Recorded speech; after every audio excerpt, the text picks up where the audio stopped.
Welcome back to the math warriors. उम्मीद करता हूं कि आप सभी लोग स्वस्थ होंगे और चैनल से तो जुड़ ही रहे होंगे। लेकिन यार, एक अफवाह का इस समय बहुत बड़ा मंजर है। बच्चे पढ़ाई से ज्यादा इस समय ध्यान दे रहे हैं कि क्या भरें क्या ना भरें, डीवी में क्या होगा, कहीं बाहर तो नहीं कर दिए जाएंगे, सिलेक्शन कैसे होगा, कट ऑफ कितनी रही। बहुत सारे मुद्दे हैं। उन सारे मुद्दों को कौन बता पाएगा? जो सिलेक्टेड कैंडिडेट हो, उन सारी स्टेज को पार किया हो, वही आपको बता पाएगा बहुत अच्छे से। इसलिए मैंने कल ही आपसे वादा किया था कि सिलेक्टेड कैंडिडेट विवेक गुप्ता जी से आपको मिलाऊंगा आज, और वो मेरे सामने है। ठीक है, हम लोग दूर से ही रिकॉर्ड कर रहे हैं, स्टूडियो में नहीं आ पाए, लेकिन आपके लिए जानकारी बहुत इंपॉर्टेंट है और ये पूरा वीडियो बहुत इत्मीनान से देखें, समझें, और कोई भी डाउट है आप टेलीग्राम में पूछ सकते हैं और आप कमेंट भी कर सकते हैं। चलिए विवेक गुप्ता जी, आप अपना थोड़ा सा इंट्रोडक्शन दें। सर्वप्रथम मैथवारियर्स की टीम को और सारे व्यूअर्स को नए साल की हार्दिक शुभकामनाएं। मेरा नाम विवेक गुप्ता है। वर्तमान समय में मैं बेसिक शिक्षा परिषद में सहायक अध्यापक के पद पर कार्यरत हूँ। तो पिछली जो वैकेंसी आई थी 2018 में केवीएस की पीआरटी में, उसमें मैं सिलेक्टेड बन था और मेरा सिलेक्शन साउथ रीजन में केवीएस मदुरई में हुआ था। लेकिन तब तक क्या हुआ था कि यहाँ पर सहायक अध्यापक का रिजल्ट आ चुका था और मेरी ज्वाइनिंग मेरी होम डिस्ट्रिक्ट में हो गई थी। सर, आप थोड़ा इसके अपना कारण माइक मैं दूर बाहर होने के निकालें। कारण सर, फिर थोड़ा सा माइक अगर हो सके तो बाहर निकालें। जी जी, कोई इशू नहीं। जिसकी ठीक है, अब आ रही है आवाज सही? जी जी जी जी। ठीक है, इसकी वजह से दूर होने की वजह से मैंने वो ज्वाइन नहीं किया था, लेकिन मैं सारे प्रोसेस से गया था। मैंने पीआरटी का जो फर्स्ट स्टेज का पेपर होता था वो दिया। इसके बाद मेरा डीवी केवी भोपाल में हुआ था। वहां जाने के बाद फाइनल सिलेक्शन मेरा साउथ रीजन में हुआ था तो एज ए एक जनरल यहाँ पर कैंडिडेट। प्रश्न मैं आपसे ये पूछूंगा, सिंपल सा। टीवी में क्या इस फॉर्म में अगर कुछ गलती हो जाती है, जैसे बच्चे, कल भी मैंने आपसे बात की थी इस विषय में, इंटर और ग्रेजुएशन वाला मैटर फंसा है, तो उसमें थोड़ा सा बता दें बच्चे क्या भरें क्या ना भरें, ये थोड़ा बता दें। बाकी देखिए अगर भर कि देते हैं तो क्या होने वाला है? नहीं, मैं समझ समझ रहा हूँ क्योंकि मैं भी उन सब चीजों से निकला हुआ हूँ। मैंने भी बहुत सारे एग्जाम क्वालिफाई किए हैं, बहुत सारे फॉर्म दिए हैं, कई सारी जगह डीवी में भी गया हूँ। लेकिन बात ये होती है, जो नए स्टूडेंट्स होते हैं उनको मतलब छोटी छोटी चीजों में बड़ा वो टेंशन में आ जाते हैं। लेकिन ऐसा नहीं है। मेन समस्या क्या होती है कि बच्चे इसीलिए हड़बड़ा जाते हैं कि हम क्या बने, कहीं ये गलत ना हो जाए, पिन कोड ना गलत हो जाए, छोटी छोटी चीजों में। जबकि होता क्या है कि आपकी वो सारी इंफॉर्मेशन जिसकी वजह से आपका जो भी वहाँ रिजल्ट है उस पर कोई भी इफेक्ट ना पड़ रहा हो, तो उसको अगर आप थोड़े से गलत भी कर देते हैं तो वहां पर वो एफिडेविट लेके आपसे कोई फॉर्म भरवा के वो तुरंत करवा लेते हैं। जैसे मान लो आप, मैं पिछली बार मेरे साथ ये हुआ था। मैंने पैन कार्ड लगाया था अपना आइडेंटिटी में, जी जी। लेकिन मैं उसे ओरिजिनल ले जाना भूल गया था। पैन कार्ड मैंने लिखा लेकिन ओरिजिनल लेने जाना भूल गया था। जब वहां पर देखा गया कि आपके पास आईडी क्या है, तो मेरे पास ओरिजिनल पैन कार्ड नहीं था। तो उन्होंने कहा था ऐसा कोई बात नहीं, आप मोबाइल पे प्रिंट मंगा लीजिए, मैं यहीं पर आप सेव कर लूंगा, और एक आप जनरल एक व्हाइट पेपर पे एक अपना लिख दीजिए कि मैं ये और मैं बाद में सबमिट कर दूंगा। तो ये सब छोटी छोटी चीजों से वहां कोई दिक्कत नहीं होती। और सबसे बड़ी जो इसमें समस्या आ रही है कि वहां पर सब्जेक्ट में क्या भरा जाए और डिप्लोमा की डिटेल डाली जाए कि ट्वेल्थ की। 2018 में जो आया था उसमें ऐसा हुआ था कि आपको ट्वेल्थ की भी इंफॉर्मेशन डालनी थी और डिप्लोमा की। कंफ्यूजन इस बार ज्यादा क्रिएट कर दिया गया कि वहां पर एक ही ऑप्शन आ रहा, वो अपने आप से आपको चूज करना है कि आप इंटरमीडिएट की डिटेल डालें या आप डिप्लोमा की डिटेल डालें। तो वहां पर क्या है कि अभी कई सारी वीडियो ऑडियो और कई सारे मेल आ रहे हैं, तो उसमें तो उन्होंने यही बताया। तो अगर किसी ने गलती से भी अगर डिप्लोमा की अगर अपनी एंट्री डाल दी है तो उसमें कोई परेशान होने वाली बात नहीं, क्योंकि जब आप डीवी में जाते हैं तो आपको एक अलग से बायोडेटा फॉर्म दिया जाता है। वो मैंने सुबह बायोडेटा इनको फॉर्म, दे दिया है, सुबह इनको दे दिया है। हाँ हाँ, आपके द्वारा बच्चों को ये जानकारी दी जा चुकी है। वो बायोडाटा फॉर्म जो होता है उसमें आपकी सारी डिटेल्स फिल की जाती है और वही वो उनके पास सबमिट होता है। तो क्योंकि ऐसा तो जो कि बेसिक में सहायक में क्या होता है यूपी में कि जब वो गुणांक का भी मतलब होता है तो उसमें जी, इंटर ग्रेजुएशन के नंबर भी इफेक्ट करते हैं, ये क्योंकि बात वो कर रहे हैं, एक मैं टैली आपको ये करके बता अपना। दूं, थोड़ा सा इंटरप्ट करूंगा। ये वीडियो जाएगा इंडिया जी। लेवल पर। ये बात कर रहे हैं यूपी हम्म। में जो एग्जाम होता है शिक्षक भर्ती का, उसमें होता क्या है दोस्तों, हम्म। एकेडमिक बनती, एकेडमिक 40% वो सब रहता है, 60%। तो वहां पर गुणांक प्रभावित होता है, वो इसकी बात कर रहे हैं। तो उससे कोई लेना, मतलब जहां भर्ती प्रभावित हो जाती है उन चीजों को मैटर करता है। यहाँ भर्ती प्रभावित नहीं हो रही तो कोई दिक्कत नहीं, इनका भी कहना यही है। अब मुद्दा ये यहीं पर एंड करते हैं, बात करते हैं इनकी तैयारी। जो ज्यादा इंपॉर्टेंट। तो आप पहले तो ये बताइए कि तैयारी कैसे जी आपने की थी और इनके लिए क्या सलाह है, किस तरीके से ये करें। देखिए, किसी भी एग्जाम की तैयारी करने से पहले सबसे पहले हमें नजर डालनी चाहिए सिलेबस की, क्योंकि एक समय ऐसा होता है कि हम जब भर्ती प्रक्रिया देख रहे होते हैं तो वो सारा डिपेंड करता है कि हमारा सिलेबस क्या है। आपकी तैयारी का जो पहला स्टेप चालू होता है वो आपके सिलेबस से चालू होता है, क्योंकि वैसे क्या होता है कि जिस समय अलग अलग, कभी हम लोग यूपी बेसिक का कर रहे हो या अन्य किसी राज्य के स्तर का कर रहे हो, तो सबका सिलेबस अलग अलग होता है। अब आते हैं हम पर्टिकुलर केवी की बात कि हमें इस समय हमारे पास टारगेट क्या है, पीआरटी का, केवी का। तो वैसे तो अगर देखा जाए हर चीज का सिलेबस बहुत ज्यादा है, लेकिन हमें पर्टिकुलर सिलेबस पे ध्यान देना चाहिए। मेरा यही मानना, मैंने अभी तक 3-4 एग्जाम जो भी क्लियर किए हैं, जी मैं जी सबसे पहले फॉर्म भरने के बाद सबसे पहले मैं उसका सिलेबस देखता था कि ये पूछ क्या रहा है एक्चुअली, क्योंकि ज्ञान का सागर अथाह है। जी, बिल्कुल आप बिल्कुल। सारा कुछ पढ़ भी नहीं सकते हैं, लिमिटेड समय में आपको ऐसा करना है कि आप अपना गोल अचीव करें। नौकरी लेने तो के लिए सबसे आपको पहले सिलेबस लिमिटेड की ही बात आती पढ़ना है। पड़ेगा, नौकरी हाँ, लेने के लिए। लिमिटेड। अगर आप सोचो कि हम सारा कुछ पढ़ के सारी चीजें मेरे आ जाए और मैं नौकरी, तो ये चीजें नहीं पॉसिबल है, जी जी क्योंकि आपको कम समय में और गोल अचीव करना है। तो इसका मतलब सिलेबस, और सिलेबस क्या है, आप ज्यादातर बच्चे तैयारी कर रहे हैं टेट की, सेटेट की, तो आपका हिंदी, इंग्लिश, ये पोर्शन सारा उसी से क्लियर हो जाता है। बस थोड़ा सा ध्यान देने की जरूरत है। और यहाँ पर मैं एक बात और बताना चाहूंगा कि सबसे पहले आपको ध्यान देना चाहिए सिलेबस पे।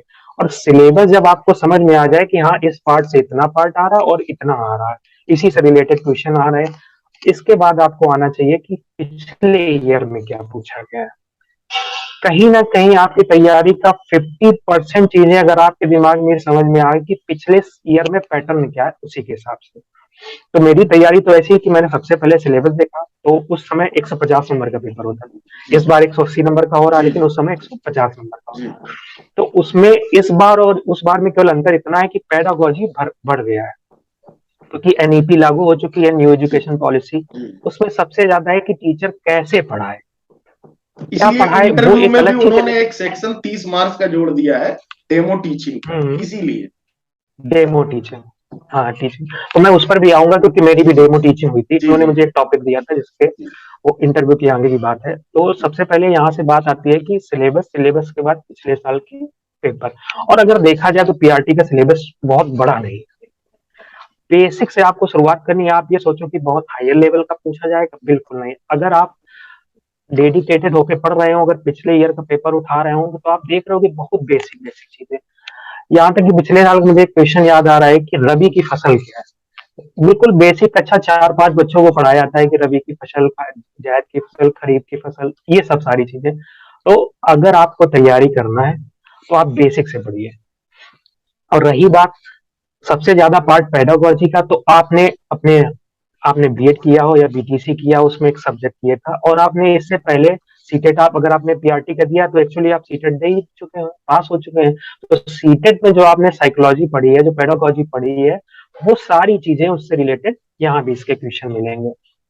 तो मेरा कहने का मतलब है कि आप अगर कक्षा 1 से 8 तक की एनसीईआरटी बुक, क्योंकि इस बार सब्जेक्ट पेपर भी 80 नंबर के आ रहे हैं। तो ये बताइए कि सीडीपी के लिए इन बच्चों को क्या करना चाहिए, क्योंकि मेन वही समस्या आ रही है, सीडीपी। सीडीपी के लिए क्या है कि आजकल बच्चे क्या करते हैं कि कहीं से टेट की बुक ले आए, सीटेट की बुक ले आए, उसी में सीडीपी। और जब डीएलएड का कोर्स कर रहे होते हैं तो उस समय इनके फर्स्ट सेमेस्टर और सेकंड सेमेस्टर में ये सब बुक्स होती हैं, लेकिन ज्यादातर बच्चे क्या करते हैं, वो टेक्स्ट बुक नहीं पढ़ते हैं। जबकि मेरे कहने का मतलब है कि अगर आपको किसी कोर्स की नॉलेज होना चाहिए तो आपको टेक्स्ट बुक जरूर चाहिए। अलग अलग प्रकाशन की आती हैं, उस समय मैंने धनकर प्रकाशन की एक टेक्स्ट बुक आती थी, अब शायद मार्केट में उपलब्ध हो या ना उपलब्ध हो। मैं 2019 की बात कर रहा हूँ, आज से 3-4 साल पहले की। तो मैंने उसी से, और इससे अलावा जब मैं ट्रेनिंग कर रहा था बीटीसी, तो मैंने एक प्रकाशन का नाम तो नहीं याद, लेकिन मैंने एक टेक्स्ट बुक खरीदी थी जिसमें चाइल्ड साइकोलॉजी के बारे में पूरा दिया गया था, हर शब्द का एक विस्तृत अध्ययन। तो मेरी समझ से बच्चों को एक बार सीडीपी का टेक्स्ट बुक लेके उसका विस्तृत अध्ययन कर लेना चाहिए। वो क्या होता है, थ्योरी के हिसाब से होती है, लेकिन आपके माइंड में अगर वो थ्योरी का कॉन्सेप्ट चढ़ गया, हर शब्द का एक अपना अलग मतलब है साइकोलॉजी में।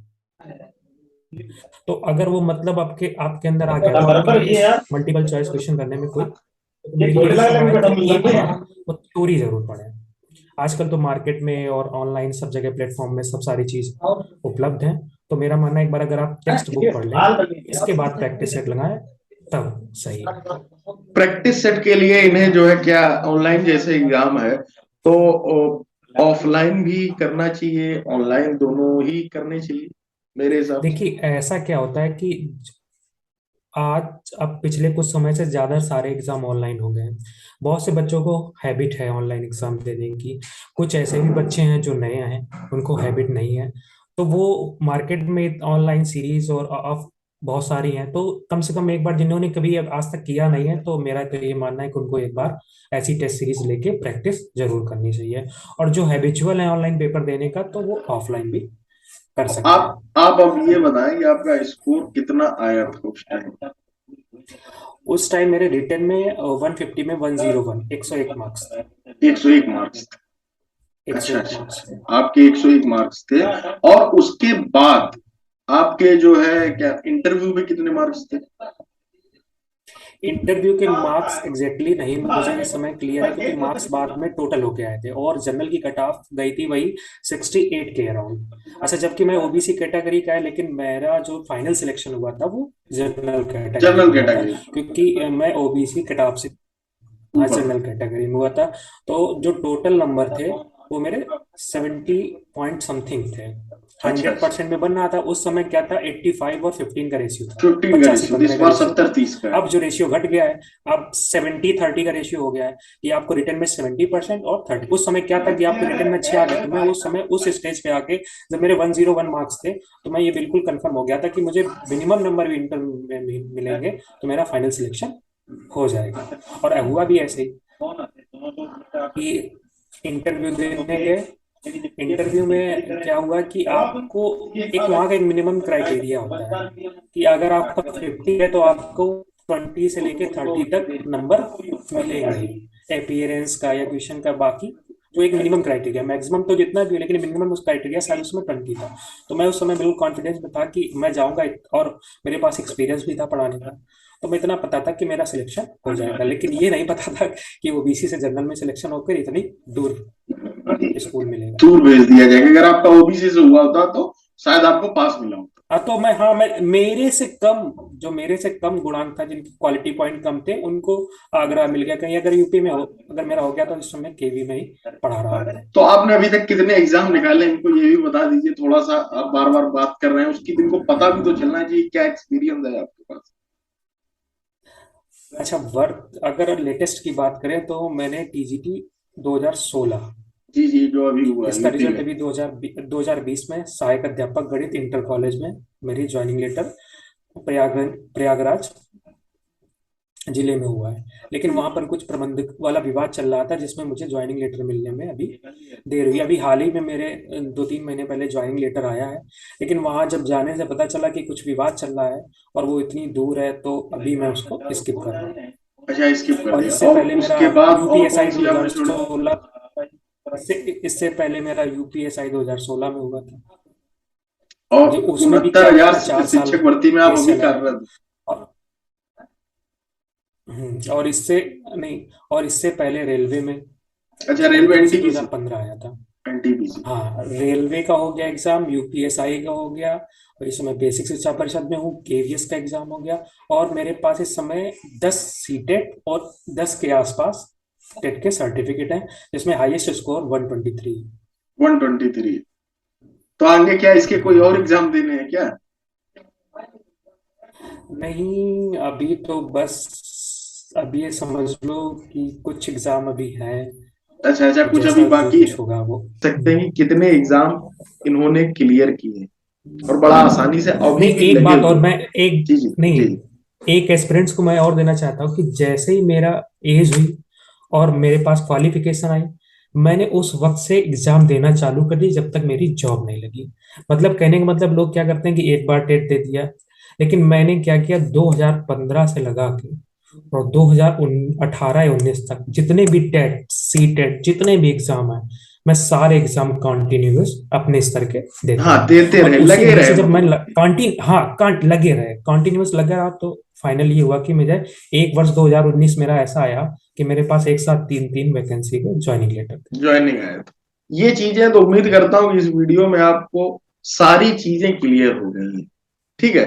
अब इनसे जो अगला वीडियो मैं कहूंगा बनाने के लिए वो ये रहेगा कि इंटरव्यू में क्या कुछ हुआ था, डेमो टीचिंग कैसे हुई थी, क्या है, क्योंकि ये वीडियो फिर बहुत लंबा हो जाएगा। ऑलरेडी काफी सारी बातें हो चुकी हैं, उम्मीद करता हूँ आप लोग सब समझ गए होंगे चीजें सिस्टम से। और बाकी और भी अगर आपको कुछ जानकारी चाहिए तो आप कमेंट करें, कोई दिक्कत नहीं है, आपको बाद में वीडियोस मिल जाएंगे। ठीक है। तो सभी लोग जुड़े रहे, मैं तो मिलते हैं, टिल देन टेक केयर। आप भी। अब मेरे सभी व्यूवर्स से ये भी कहना है कि अगर आप तैयारी कर रहे हैं तो सर्वप्रथम क्या करना है आपको, फिर से मैं रिपीट कर दे रहा हूं कि एक बार एक नजर सिलेबस पे और प्रैक्टिस। सिलेबस के बाद आप जितना ज्यादा प्रैक्टिस कर पाएंगे वही आपका सबसे लास्ट में सबसे सही रहेगा, आपको रिजल्ट मिलेगा। सभी व्यूवर्स को best of luck for exam. Thank you. Okay.